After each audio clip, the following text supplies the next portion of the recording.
언젠가부터 저는 이 로마서라는 이 성경을 처음부터 끝까지 성도들과 함께 나누었으면 하는 열망이 있었습니다.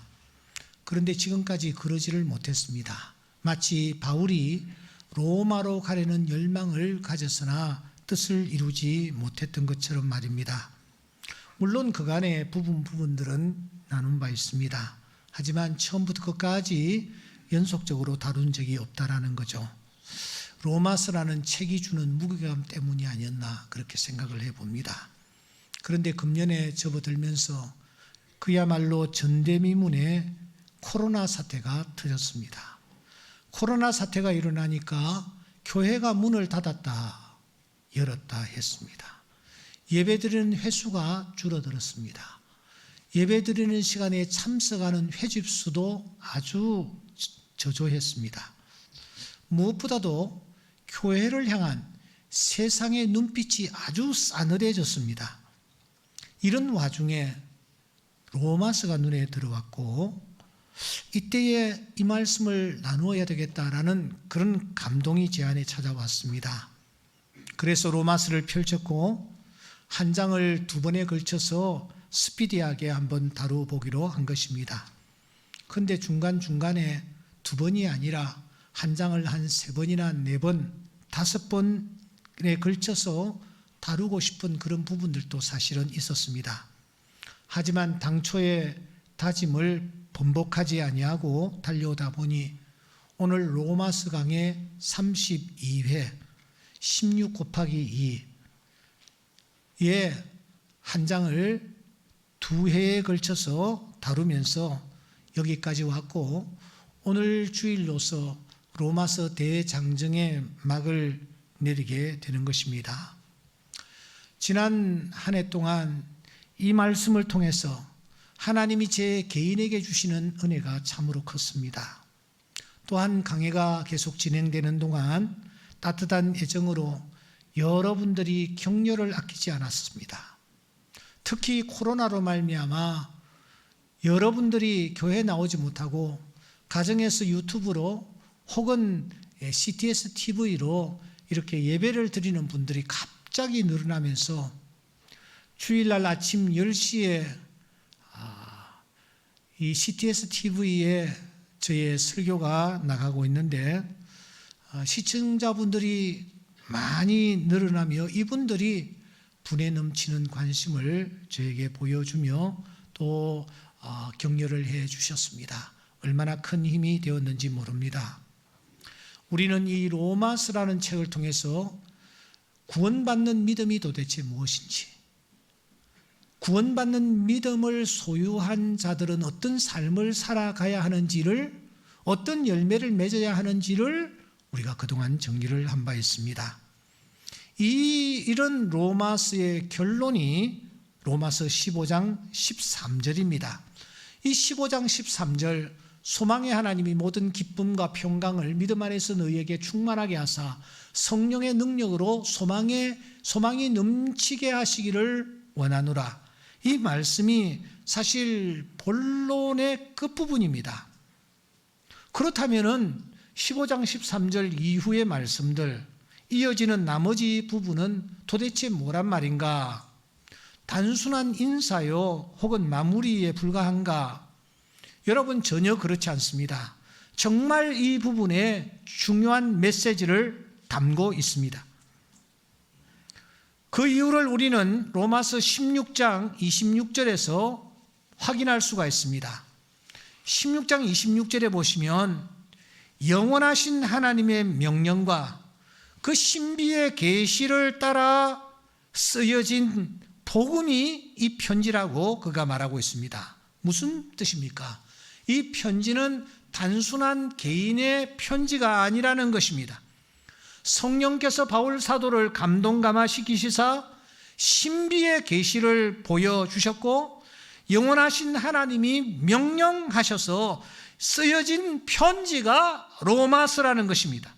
다시 말하면 이 편지는 성령의 감동으로 쓰여진, 저자가 성령 하나님이시며 그러기에 이 말씀은 성경이요 더 나아가 생명책임을 오늘 우리들에게 보여주는 것입니다.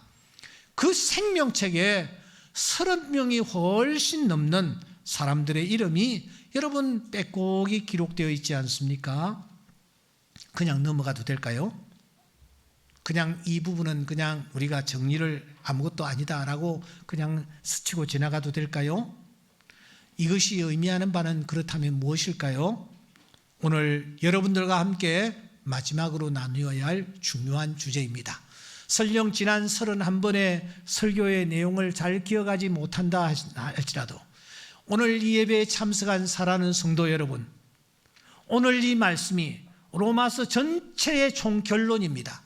그러므로 우리가 오늘 이 말씀에 만일 집중한다면 구원받은 자는 이렇게 살아야 하는구나, 나에게 이런 모습이 있는가 하는 질문을 스스로에게 던지면서 나도 이렇게 살아가야 되겠다라는 새로운 결단과 각오가 모두에게 새로워지는 귀한 시간 될 수 있기를 주의 이름으로 축원합니다. 바울은 빌립보스에서 이렇게 말하고 있죠. 글레멘드와 그 외에 나의 동역자들을 도우라. 그 이름들이 생명책에 있느니라. 바울이 글레멘드라는 사람을 언급하면서 이 이름이 생명책에 기록되어 있다라고 증언합니다. 바로 그 바울이 오늘 16장에 보십시오. 여러 사람들의 이름을 기록하고 있지 않습니까? 그렇다면 이것을 어떻게 이해해야 되나요? 이들의 이름이 또한 마찬가지로 생명책에 기록되어 있는 자들이라고 보면 어떨까요? 여러분, 생명책에 그 이름이 기록된 것 왜 이렇게 중요할까요? 요한은 계시록에서 이렇게 말합니다. 누구든지 생명책에 기록되지 못한 자는 불못에 던져지더라. 생명책에 기록되지 못하면 그 사람은 불못에 던져집니다. 오직 어린 양의 생명책에 기록되던 자들만 천국에 들어가리라. 그러므로 생명책에 내 이름이 기록되어 있느냐, 기록되어지지 않느냐는 너무너무 중요합니다. 그런데 이 로마서 16장에 지금 기록된 이 성도들, 이 사람들은 생명책에 그 이름이 기록된 자들입니다. 구원받은 자들이라는 말입니다. 그러면은 이들의 공통점이 도대체 무엇입니까? 이들의 특징이 도대체 무엇입니까? 여러분, 이 16장을 쭉 살펴보시면 이들의 이름과 함께 연속적으로 언급되는 단어가 하나 있습니다. 그게 뭘까요? 연속적으로 언급되는 단어가 하나 있습니다. 그것이 바로 문안이라는 단어입니다. 무려 20번 이상이나 이 단어가 이 16장에 반복되고 있습니다. 아스파조마이라는 이 단어입니다.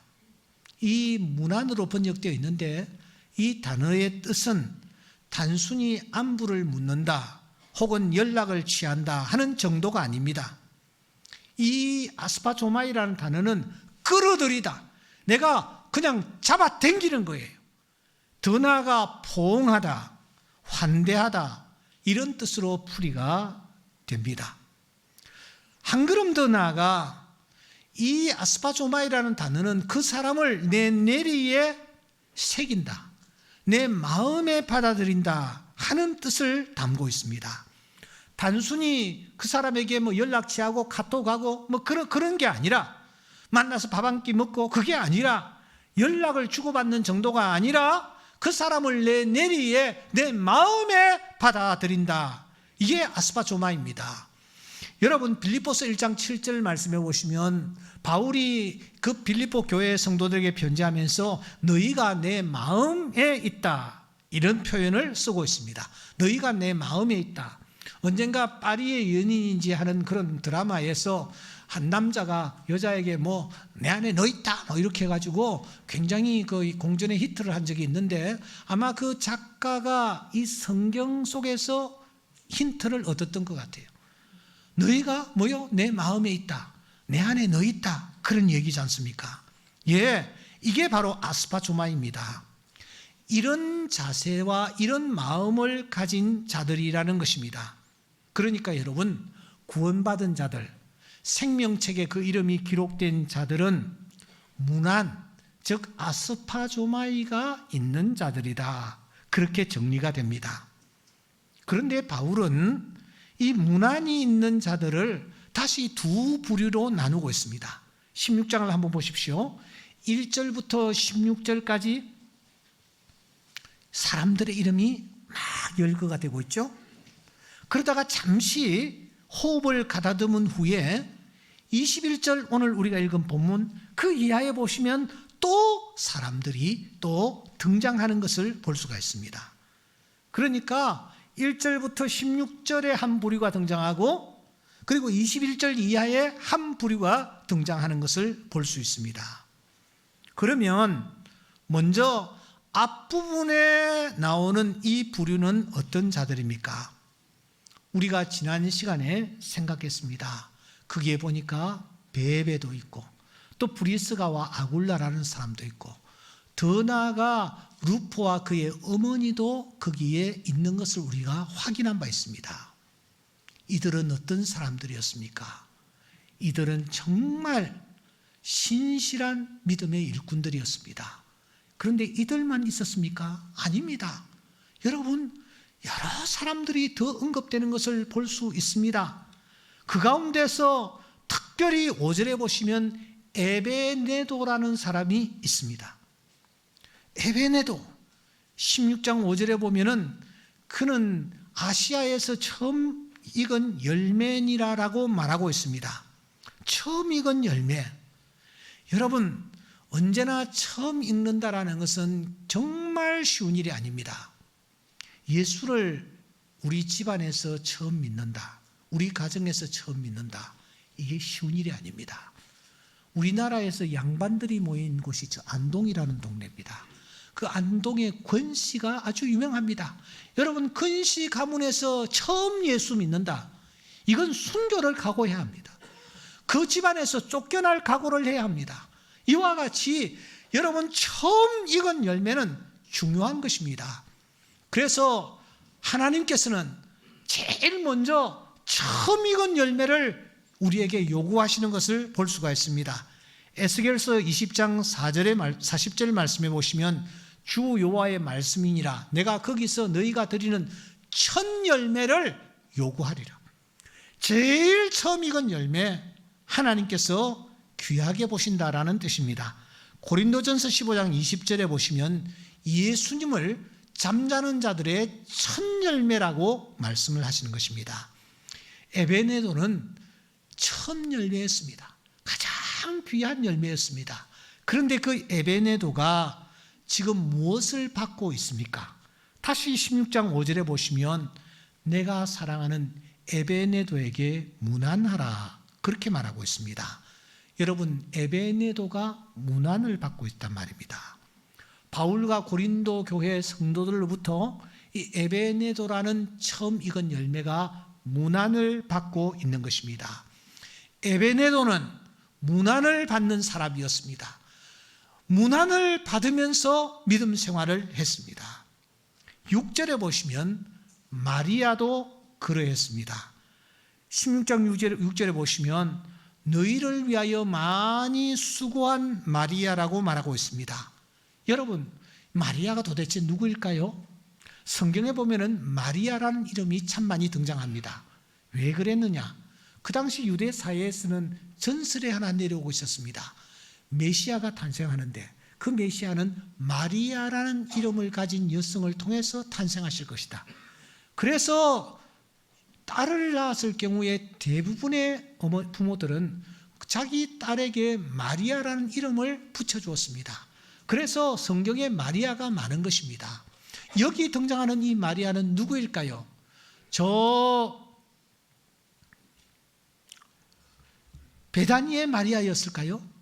아니면 막달라에서 귀신 들린 자로서 힘겹게 생활하다가 고침을 받았던 막달라 마리아였을까요? 도대체 누구였을까요? 우리가 알 길이 없으나 여기에 이 마리아는 분에 넘치도록 많이 수고한 그런 귀한 자매였던 것을 우리가 볼 수 있습니다. 고린도 교회 성도들처럼 이 마리아는 인색하지 않았습니다. 억지로 하지 않았습니다. 에베소 교회 성도들처럼 눈가림으로 교회를 섬기지 않았습니다. 골로새 교회 성도들처럼 사람 앞에서 알짱거리지 않았습니다. 여러분, 이렇게 많이 수고했던 마리아가 지금 무엇을 받고 있습니까? 오늘 본문에 보시면 문안을 받고 있는 것을 볼 수 있습니다. 최고의 찬사를 들으며 문안을 받고 있단 말입니다. 7절에 보시면 안드로니고와 유니아도 그러합니다. 여러분, 7절에 보시면 안드로니고가 유니아가 등장하는데 이 사람을 바울은 내 친척이라고 말합니다. 함께 갇혔던 사람이라고 말을 합니다. 또한 나보다 먼저 그리스도 안에 있었던 자라고 말하고 있습니다. 학자들은 이 두 사람이 부부였을 것이라고 그렇게 보고 있습니다. 이들은 특별히 바울의 친척이었습니다. 친척은 그 사람에 대해서 잘 알고 있습니다. 제가 이렇게 강단에서 말씀을 전하는데 제일 은혜 받지 못하는 사람이 누구냐? 누구일 것 같아요? 예? 제 아내입니다. 제 아내가 제일 은혜를 받지 못해요. 이유는 나에 대해서 너무너무 잘 알고 있기 때문입니다. 그래서 예수님도 이렇게 말씀하셨습니다. 선지자가 고향에서 환영을 받는 자가 없다고요. 왜? 다 알고 있기 때문에. 그 아버지 그 목수 요셉 아니냐? 형제들 우리가 잘 알고 있지 않느냐? 그런데 네가 무슨 메시아란 말이냐? 이렇게 하면서 구박을 받았던 것입니다. 그런데 여기 등장하고 있는 안드로니고와 유니아는 어땠습니까? 바울의 친척이면서도 바울의 인간적인 면을 본 것이 아니라 바울 사도가 사역을 위하여 진력하는 그 하루하루의 삶을 보면서 최선을 다하여 함께하였고 옥에 갇힐 때 같이 갇히는 일까지 감당했습니다. 여러분, 그런데 이 부부가 지금 무엇을 받고 있습니까? 무엇을 받고 있습니까? 문안을 받고 있습니다. 안드로니고와 유니아의 헌신과 수고를 기억했던 바울이 이 부부에게 문안을 하고 있는 것을 볼 수 있습니다. 그렇다면 이들의 공통점이 도대체 무엇입니까? 베베와 브리스가와 아굴라와 루포와 그의 어머니와 에베네도와 마리아와 안드로니고와 유니아의 공통점이 도대체 무엇입니까? 이 사람들의 공통점은 하나입니다. 그것은 문안을 받고 있다라는 것입니다. 누군가로부터 문안을 받고 있는 것입니다. 예외 없이 문안을 받고 있다라는 것입니다.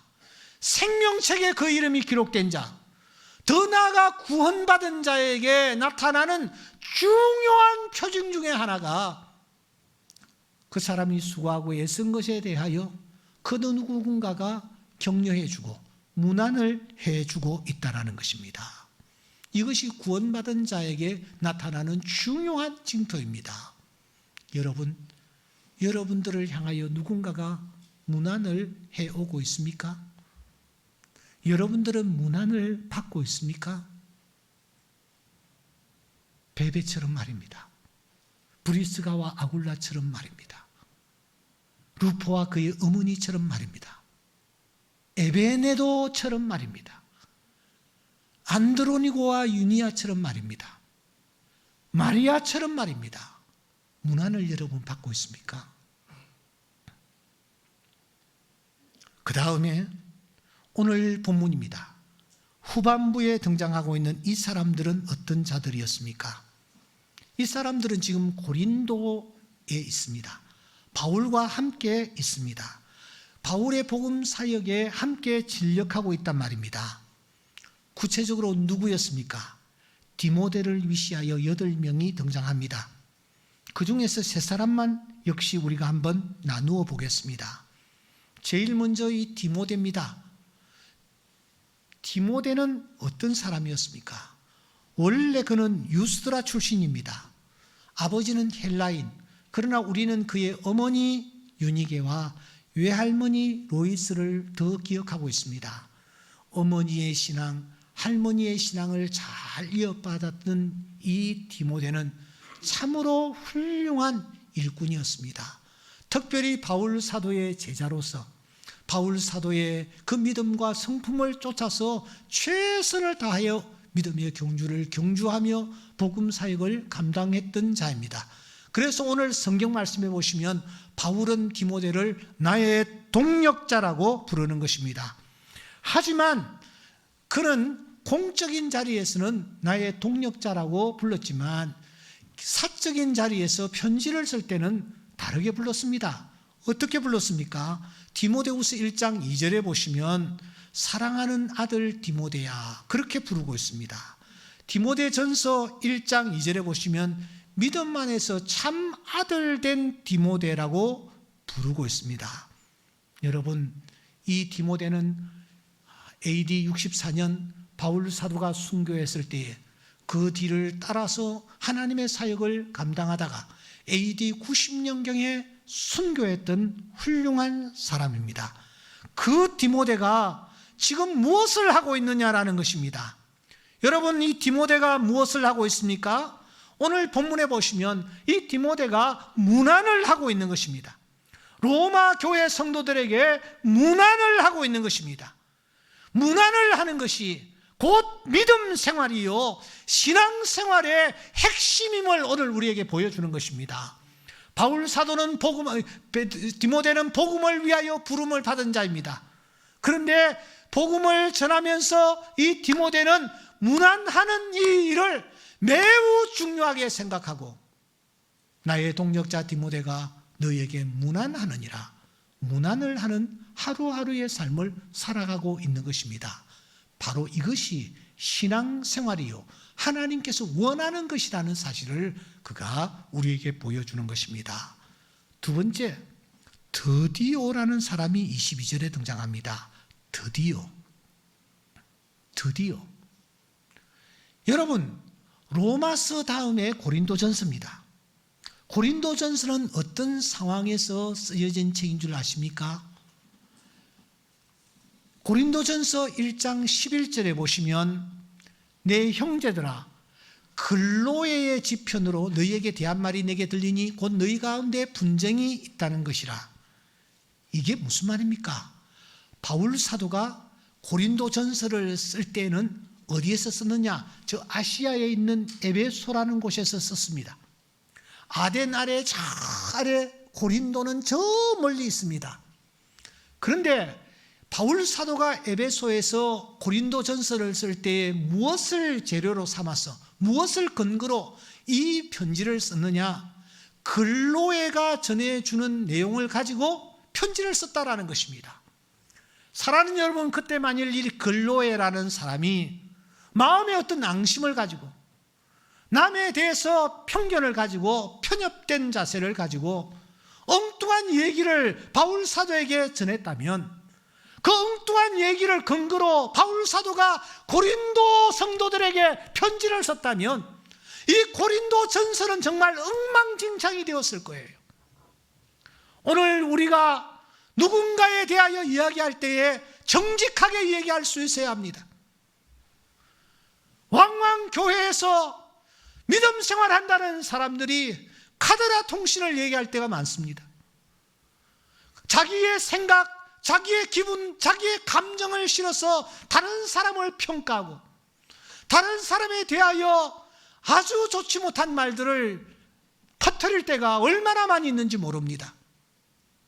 믿는 사람은 정직해야 합니다. 진실되어야 합니다. 다른 사람에 대하여 특별히 이야기할 때는 있는 얘기를 할 수 있어야 합니다. 글로에는 정직했습니다.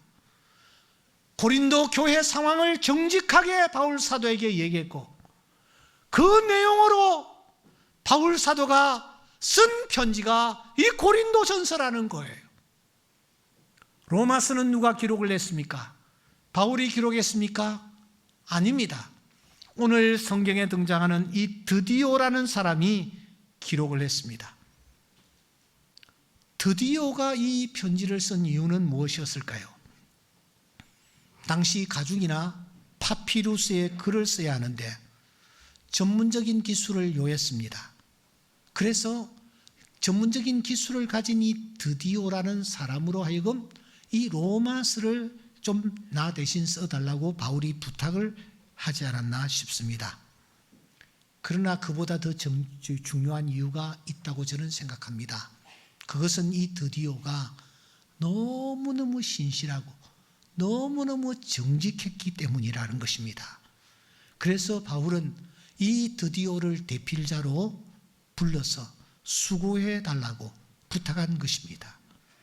그런데 그 드디오는 이 바울을 실망시키지 않았습니다.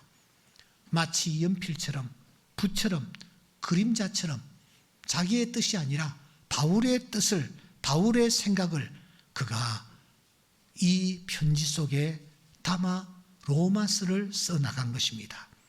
수개월이 걸렸으리라고 생각합니다. 그 긴 기간 동안 이 사역을 충실하게 감당했습니다. 하지만 그는 그들먹거리지 않습니다. 새를 가시하지도 않습니다. 한 번도 자기를 내세우지 않습니다.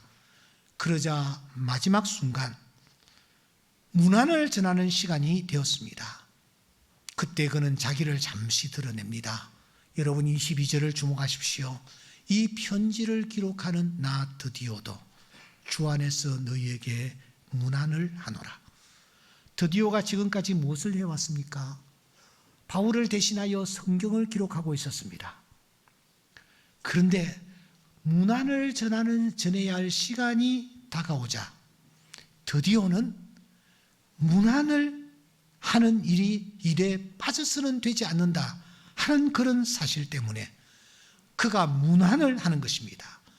문안을 하는 건 이것이 중요하다라는 것입니다. 성경을 기록하는 것만큼 중요하다라는 것입니다. 믿음 생활에 문안을 하는 것이 정말 중요하다라는 것을 드디오가 우리에게 보여주는 것입니다. 또 한 사람 가이오가 등장합니다. 여러분 23절 말씀입니다. 가이오는 어떤 사람입니까?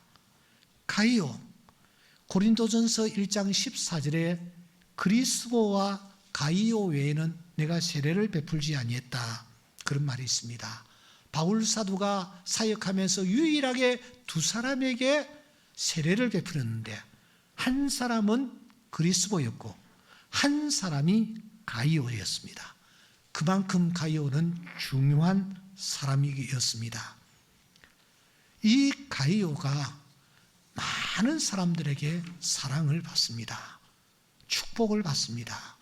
특별히 요한 3서 1장 1절 이하에 보시면 장로인 나는 사랑하는 가이오 곧 내가 참으로 사랑하는 자에게 편지하노라. 그리고 이어지는 말씀 우리 다 같이 한번 읽겠습니다. 시작. 사랑하는 자여 내 영혼이 잘된 같이 내가 범사에 잘되고 강건하기를 내가 간구하노라. 아멘. 오늘 예배에 참석하신 사랑하는 성도 여러분, 코로나를 뚫고 예배에 참석하여 하나님을 예배하는 사랑하는 여러분, 여러분들에게 이 세 가지 축복이 하늘로부터 넘치는 시간 되기를 주의 이름으로 축원합니다. 여러분들의 영혼이 잘 되실 수 있기를 주의 이름으로 축원합니다. 여러분들이 금년도에 계획하는 모든 범사가 잘 되실 수 있기를 주의 이름으로 축원합니다. 특별히 건강 때문에 힘들어하는 분들 계십니다. 본인뿐만 아니라 자녀가 건강 때문에 힘들어하는 분들 많이 계시는데 여러분들 가정과 자녀들에게 건강의 축복이 있을 수 있기를 주의 이름으로 축원합니다. 사랑하는 자여 내 영혼이 잘됨과 같이 내가 범사에 잘되고 강건하기를 내가 간구하노라. 이 요한 장로의 축복이 오늘 이 예배에 참여한 모든 성도들에게 넘치는 귀한 시간 될 수 있기를 주의 이름으로 축원합니다. 그런데 이 가이오가 도대체 무엇을 하고 있느냐라는 것입니다. 여러분 16장 23절에 보면은 가이오도 너희에게 문안을 하고 그가 지금 문안을 하고 있습니다. 로마 교회에 있는 성도들에게 문안을 전하고 있는 것입니다. 구원받은 자가 어떻게 살아야 합니까? 바울 사도는 이 로마서를 덮으면서 중요한 메시지를 오늘 우리에게 던져줍니다. 문안이 있느냐 하는 것입니다. 내가 문안을 받고 있느냐? 문안을 하고 있는가? 문안이 중요하기 때문에 베드로 사도는 이렇게 말합니다. 너희는 사랑의 입맞춤으로 서로 모여 문안하라. 고린도전서 16장 20절에 보시면 모든 형제도 너희에게 문안을 하니 너희는 거룩하게 입맞춤으로 서로 뭐하라? 문안하라. 13장 11절에 보시면 거룩하게 입맞춤으로 서로 문안하라. 오늘 16장 로마서 16장 16절에도 보시면 너희가 거룩하게 입맞춤으로 문안을 해라. 그리스도의 모든 교회가 다 너희에게 문안하느니라.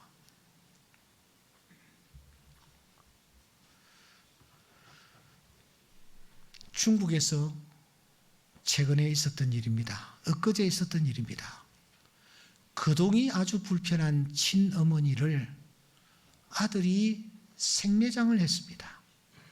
그래서 그 아들이 발각이 되어 법원에서 12년형 선고를 엊그제 받았습니다. 현대판 고려장이 저지러진 것입니다. 지난 5월 2일 날 저녁에 이 아들이 어머니를 수레에 태워서 끌고 나갔습니다. 아내가 가만히 보니 자기 남편이 어머니를 수레에 모시고 나갔는데 돌아오지 않는 것입니다.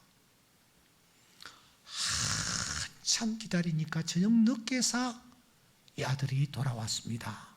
어머니가 없어요. 그래서 어머니 도대체 어디 두셨느냐 하니까 어머니 그냥 버스에 태워서 친척집에 보냈어. 어느 친척집에? 하고 이 부인이 다그쳤지만 아들은 그냥 얼머부려버리면서 안 가르쳐주는 거예요.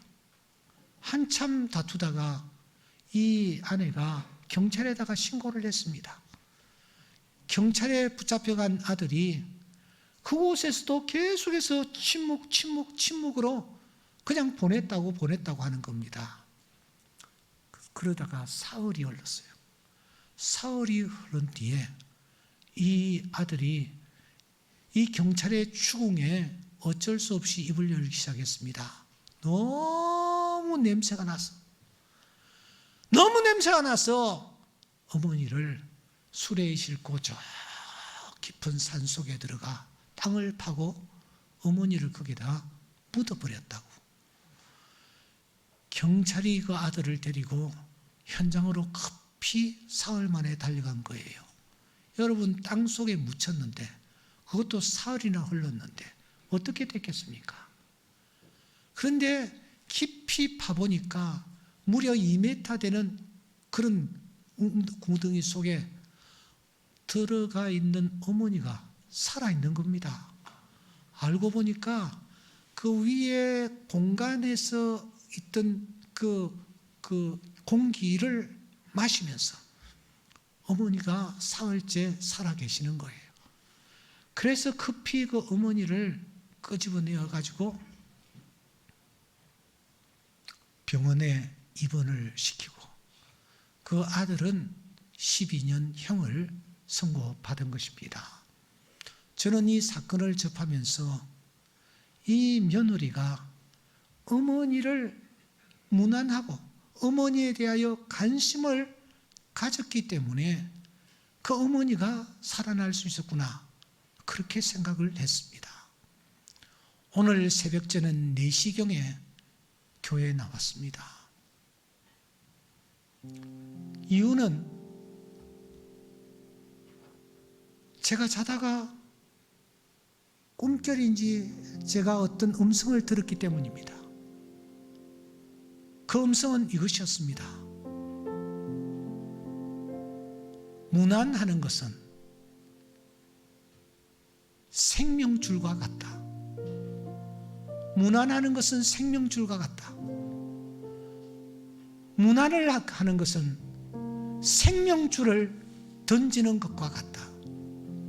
우리가 누구에게인가 관심을 가지고 누구에게 다가가고 누구를 격려하며 누구에게 관심을 가지는 그것은 생명줄을 던지는 것과 마찬가지라는 것입니다. 물 위에 생명줄 던지어라. 누가 저 형제를 구원하랴. 우리의 가까운 형제이니 이 생명줄 그 누가 던지려나. 우리 다 같이 한번 해볼까요? 생명줄 던져, 생명줄 던져, 물속에 빠져간다. 생명줄 던져, 생명줄 던져, 지금 곧 던지어라. 너 빨리 생명줄, 너 빨리 생명줄 던지어라. 형제여 어찌 지체하랴. 보아라 저 형제 빠져간다. 이 구조선 타고서 속히 가라. 생명줄 던져, 생명줄 던져, 물속에 빠져간다. 생명줄 던져, 생명줄 던져, 지금 곧 던지어라. 믿음이 있으십니까? 구원받는 믿음을 가진 자에게 나타나는 중요한 징표 중에 하나가 무난이 있는 것입니다. 나 혼자 신앙생활을 하는 것이 아닙니다. 사람이 할 수 없는 것 두 가지가 있습니다. 혼자서 할 수 없는 것 말입니다. 그 첫째는 결혼하는 것입니다. 결혼은 절대로 혼자서 할 수 없습니다. 또 하나는 그리스도인으로 사는 것입니다. 그리스도인으로 사는 것은 혼자서 할 수가 없습니다. 우리는 문안이 있어야 합니다. 누군가를 향하여 문안을 할 수 있는 자가 되어야 합니다. 누군가로부터 문안을 받는 자이어야 합니다. 문안이 없는 자는 정말 하나님 앞에서 온전한 신앙생활을 하는 자가 아니라고 할 수 있습니다. 사랑하는 여러분, 오늘 바울 사도는 로마서를 마무리하며 우리에게 큰 도전을 던집니다. 문안이 있느냐고. 너에게 문안이 있느냐고. 문안이 있으십니까?